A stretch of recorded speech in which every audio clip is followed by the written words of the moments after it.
Visayas, with Cebu as its logistics and storage hub, is a mid-sized fuel market, smaller in absolute volume than NCR Luzon, but strategically important for inter-island transport, shipping, and regional commerce. Well, with us for more is Cebu-based Topline Group President and CEO Erik Lim. Maayong buntag, Erik, and welcome back to Manila and to the program. Yeah, maayong buntag, Kathy. Thank you again for having me. All right, so how are you implementing the staggered price increase from today? Well, actually, so what we're doing now is, since the DOE gave us basically a range to implement the staggered pricing, we're actually implementing on the lower end. No? So I'm implementing about 17 to 18 pesos for diesel. And we're implementing it on the first day about 50%. And then the next 2 days, about 25%. The next second and the third day. So we're slowly implementing it, and hopefully this can help ease the consumers, the burden in the consumers. Well, let's take a look at the chart that you gave us, the price chart over the weekend, and take a look at, you had expected to charge gasoline no less than 11 pesos. Yes. And not more than 35 for kerosene, with diesel in the middle. Why the decision to go for 50% first before the rest and not any more than that? I think the important thing there is, again, we want to make sure that our pricing would be quite comfortable for the market, especially that we're serving the underserved. In fact, if you look at the motorists that we're serving, per DOE data in Cebu, it's about 68% are motorcycle drivers. And especially the essential areas, such as the logistics, the cargo. So we're slowly implementing it at this stage to make sure that there's enough room for them to hopefully not really hedge, but schedule their cash flow in terms of purchasing the fuel as they need it. Did you raise prices last week? No, we did not. So currently, in fact, again, the team is working very, very hard. We did see an uptick of consumer demand for the past several days leading towards the weekend. I think we're up about more than 50%. And currently now, I think the team is working very, very hard.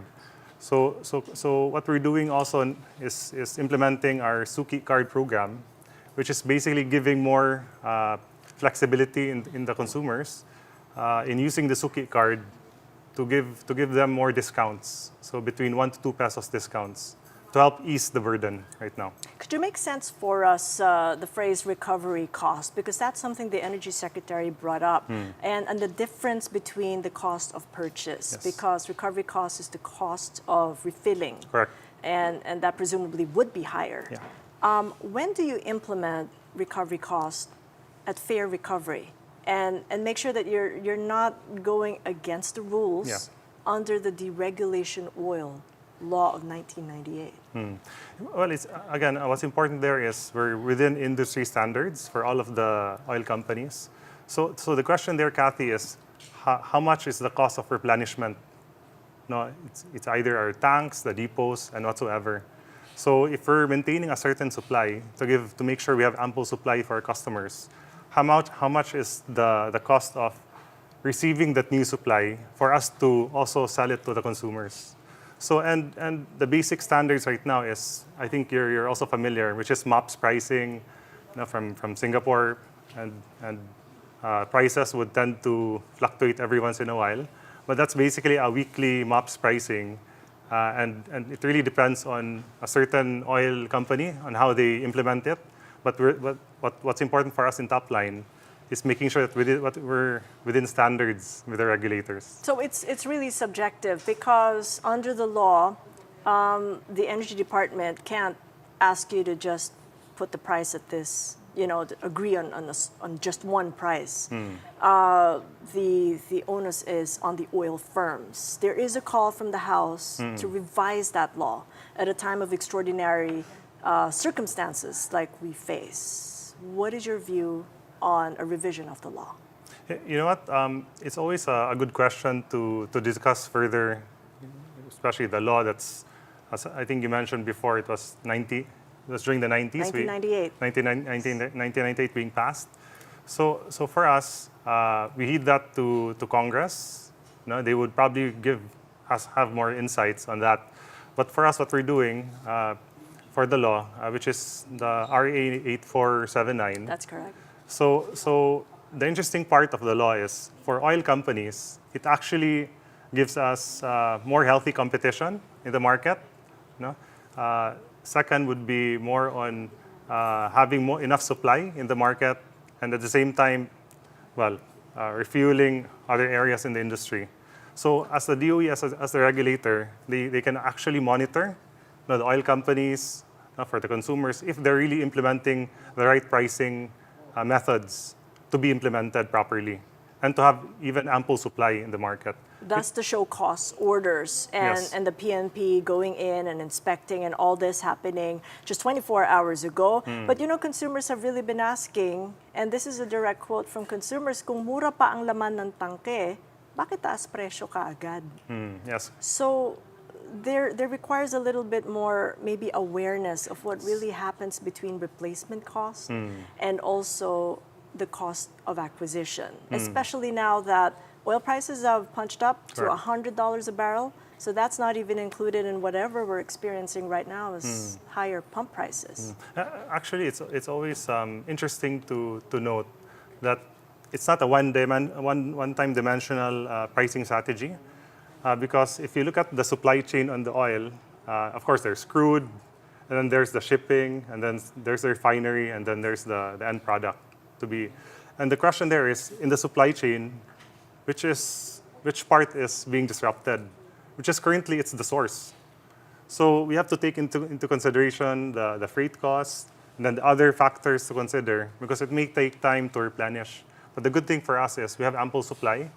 It's not a, How much supply? we have 3 to 4 weeks. And that's going to be currently. enough after what Trump just said. It's going to be over very soon, but they're going to be hit harder if needed. You know what? We would hope we would have that crystal ball right now. But what we want to do now is just to replenish our supply every once in a while, just to make sure we have that ample supply. So currently, the same with the regulators and especially the country, we're keen towards energy security. So that's why we're basically expanding our reach in terms of flexibility of supply. We just announced last week in your program that we do have a Singapore trading house currently that's sourcing out different areas for fuel and supply. So currently, Kathy, again, price is very, very important.